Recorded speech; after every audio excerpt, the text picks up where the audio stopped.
میں ملتان میں ایک ڈاکٹر کے پاس گیا تھا، معمر آدمی تھا، ریٹائرڈ تھا. مجھے یہ بھی خیال نہیں تھا کہ وہ مجھے جانتا ہے یا نہیں، لیکن شاید وہ مجھے جان رہا تھا. تو اس نے مجھے کہا کہ مولانا صاحب میں آپ سے ایک سوال کر سکتا ہوں؟ میں نے کہا جی فرمائیں. تو کہا اخلاص کسے کہیں؟ اب ہم جب جہاں بیٹھتے ہیں تو ہم سوچتے ہیں کہ شاید کوئی سیاسی سوالات کرے گا، کوئی ملک کے بارے میں پوچھے گا، کوئی عالمی سیاست کے بارے میں سوال کرے گا. ہمیں کیا پتہ کہ وہ اس طرح کا کوئی سوال کر سکتا ہے.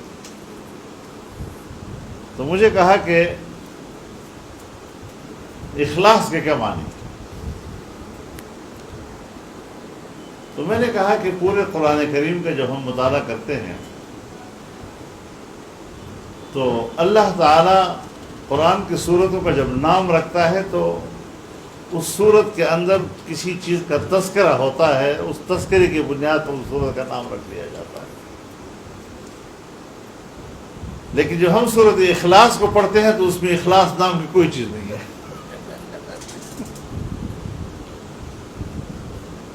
تو پھر ظاہر ہے کہ ہمیں اس پوری صورت کے مضمون کو سامنے رکھ کر اس کا خلاصہ نکالنا پڑے گا کہ اس پورے صورت کے مضمون کیا کہتا ہے.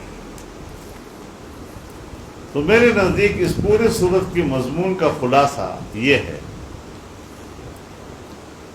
کہ انسان کی نیت یا انسان کا ارادہ اور اس ارادے پر مبنی عمل وہ ایک ہی ذات کی طرف متوجہ ہو، اس کا رخ ایک ذات کی طرف ہو اور وہ نظر ایک ہی ذات پر مرتکز ہو، ارادے اور نیت کی بھی اور اس ارادے اور نیت پر مبنی عمل کی بھی.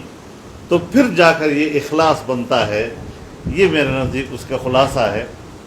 تھوڑے دیر سکوت کے بعد کہا کہ اللہ آپ کو اجر عطا فرمائے. شکر ہے کامیاب ہو گیا.